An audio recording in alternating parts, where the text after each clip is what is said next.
Bienvenidos a Países. Buenas a todos, ¿cómo les va? Mi nombre es Agustín Martín. Bienvenidos a este podcast donde vamos a hablar sobre diferentes países del mundo en orden alfabético. En este caso comenzamos con Afganistán. Voy a considerar como país o estado a un territorio determinado con cultura y características geográficas propias. En este podcast no se tomará en cuenta zonas territoriales pertenecientes a otros estados, como ser Escocia o Gales, entre otros. Ahora sí, basta de tanta cháchara y comenzamos con... ¡Estoy en Afganistán! ¡Afganistán! ¡Afganistán!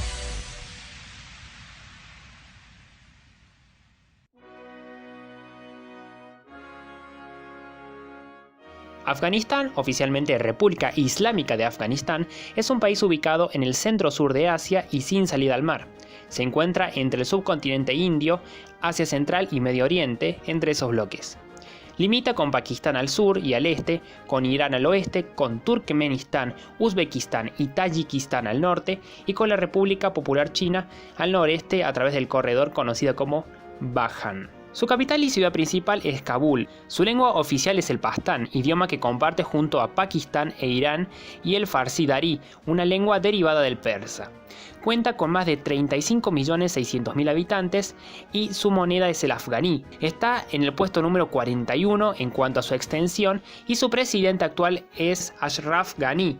Aunque como veremos más adelante, su poder no es el que le gustaría tener. Afganistán significa básicamente tierra de afganos, ya que los demás pueblos de sus alrededores los identificaban como afganos y usaron la palabra Están, que en persa significa tierra. El sufijo Están se utiliza además en otros países como Kurdistán, Uzbekistán, Turkmenistán, entre otros. Su pasado es muy rico en historia. Nos vamos atrás hace 50.000 años, donde en este lugar se encontraron restos de una comunidad agrícola, de las primeras que existieron en la antigüedad.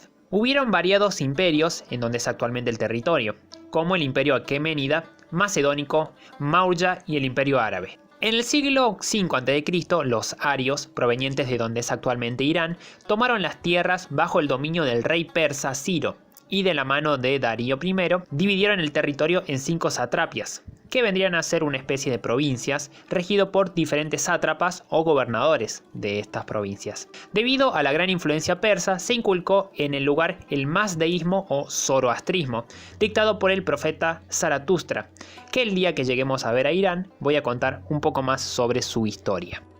Alejandro Magno y sus tropas pelearon contra la dinastía aqueménida, teniendo unas luchas por demás sangrientas, aunque las satrapias subsistieron un tiempo más.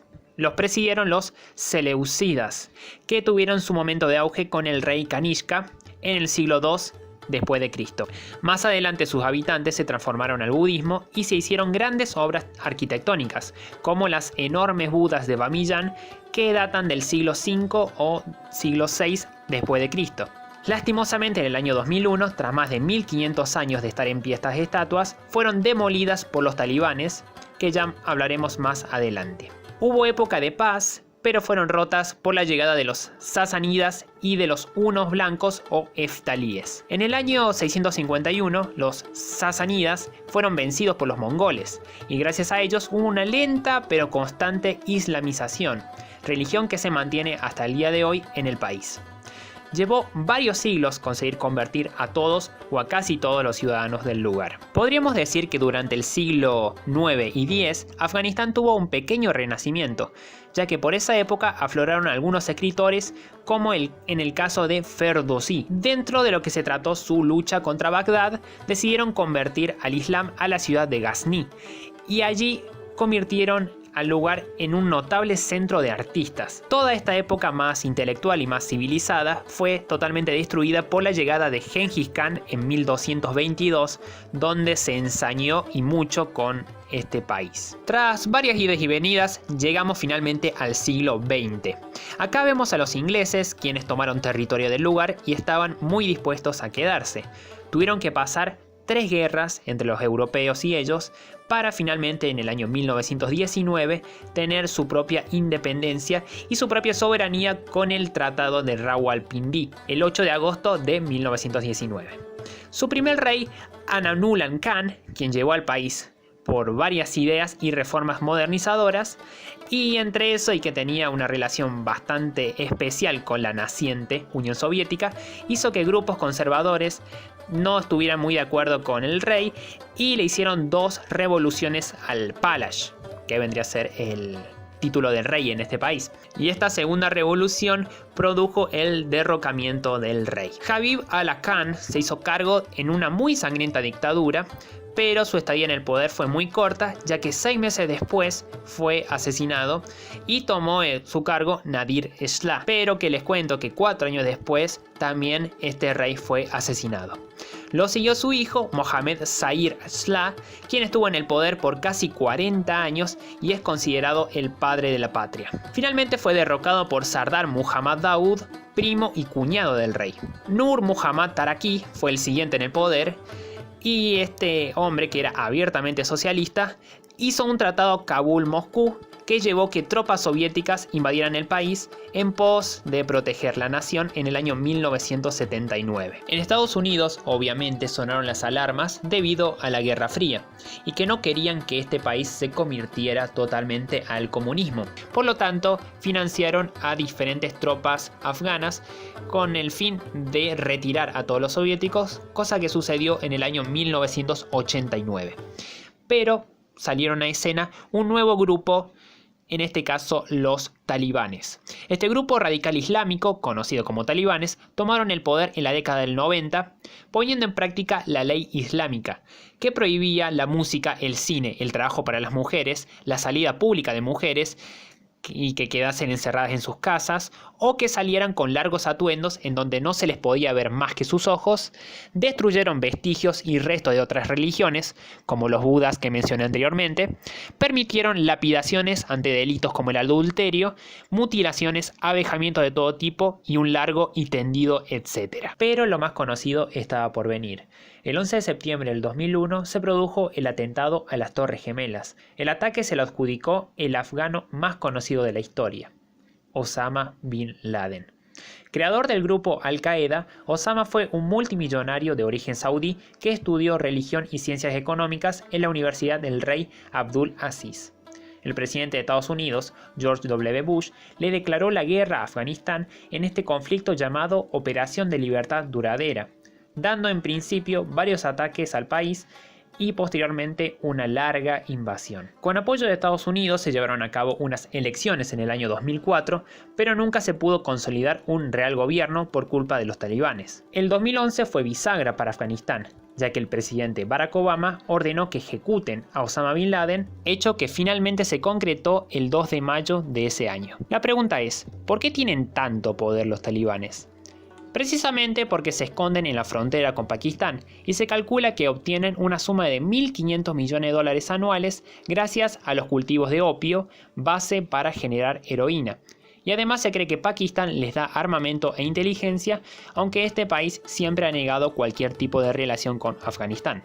En 2015 se abrió una nueva etapa en la guerra, esta vez llamada Operación Centinela de la Libertad, que finalmente, tras 19 años de intensas luchas, el presidente Donald Trump firmó un acuerdo de paz con el Talibán el 29 de febrero del 2020. Este tratado se firmó en Doha, una ciudad de Qatar. Esto, aunque pareciera ser algo positivo y ser un tratado de paz, no tiene mucha paz que digamos, ya que simplemente es una retirada de los soldados estadounidenses en suelo afgano y les otorgará más poder a los talibanes, y quizá una nueva etapa de guerras civiles volverán a emerger como ya hace 42 años en este país.